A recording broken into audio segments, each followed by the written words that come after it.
আসসালামু আলাইকুম। আশা করি আল্লাহর রহমতে সবাই ভালো আছেন। মুখে দিলে মিলিয়ে যাবে নরম তুলতুলে সুজির রসবড়া পিঠার রেসিপি।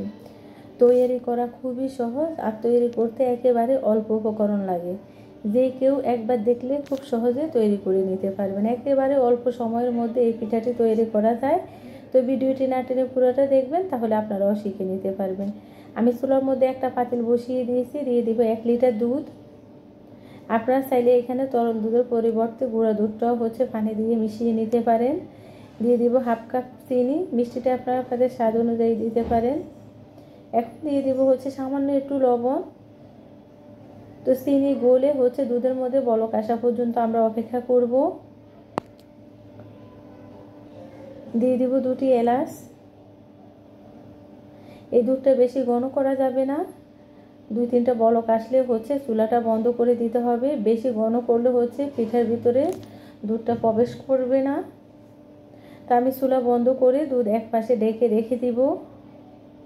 আমি এখানে একটা সার্ভিং বল নিয়েছি, নিয়ে নিব 2টি ডিম।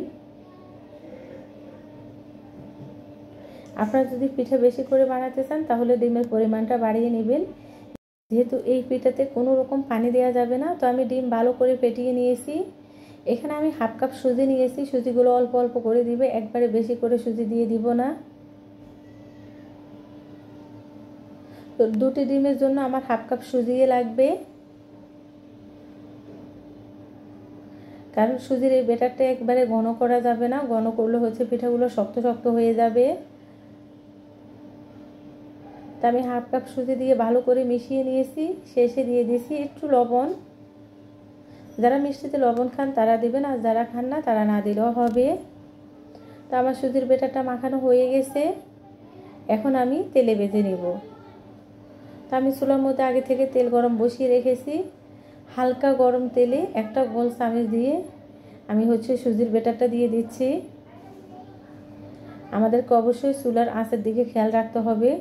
চুলা মিডিয়াম আঁচে রেখে এই পিঠাগুলো ভাজতে হবে।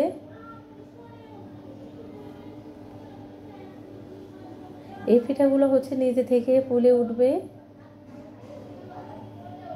তা আমি চুলা মিডিয়াম আঁচে রেখেছি। এই পিঠাগুলো বেশি ভাজা যাবে না। যদি উপরের অংশ শক্ত হয়ে যায় তাও পিঠার মধ্যে দুধ প্রবেশ করবে না। চুলা মিডিয়াম আঁচে রেখে 2 মিনিট এই পিঠাগুলো ভাজতে হবে। তা আমার এই পিঠাগুলো ভাজা হয়ে গেছে। এখন আমি উঠিয়ে নিব। উঠিয়ে সরাসরি আমরা গরম দুধের মধ্যে পিঠাগুলো দিয়ে দিব।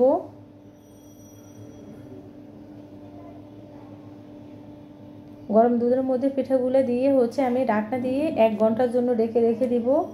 আপনারা দেখে বুঝতে পেরেছেন এই পিঠাগুলো তৈরি করতে একবারে অল্প সময় লাগে, আর তৈরি করাও খুবই সহজ। খেতে ভীষণ মজা, ছোট বড় সবাই খুবই পছন্দ করবে খেতে। তা আমি 1 ঘন্টা ঢেকে রাখবো, ফিরে আসবো 1 ঘন্টা পরে।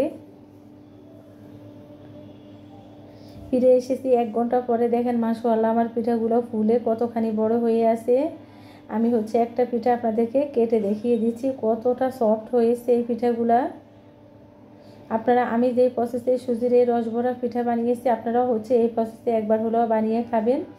ভীষণ ভালো লাগে এই পিঠাটি খেতে। আর ভালো লাগলে প্লিজ আমার চ্যানেলটি সাবস্ক্রাইব করবেন, লাইক দিবেন, শেয়ার করবেন। তো দেখেন পিঠাটি কতটা সফট হয়েছে আর রসালো হয়েছে। তো আপনারাও একবার হলেও এই প্রসেসে বানিয়ে খাবেন। আর ভালো লাগলে প্লিজ আমার চ্যানেলটি সাবস্ক্রাইব করবেন। সবাই ভালো থাকবেন। আল্লাহ হাফেজ।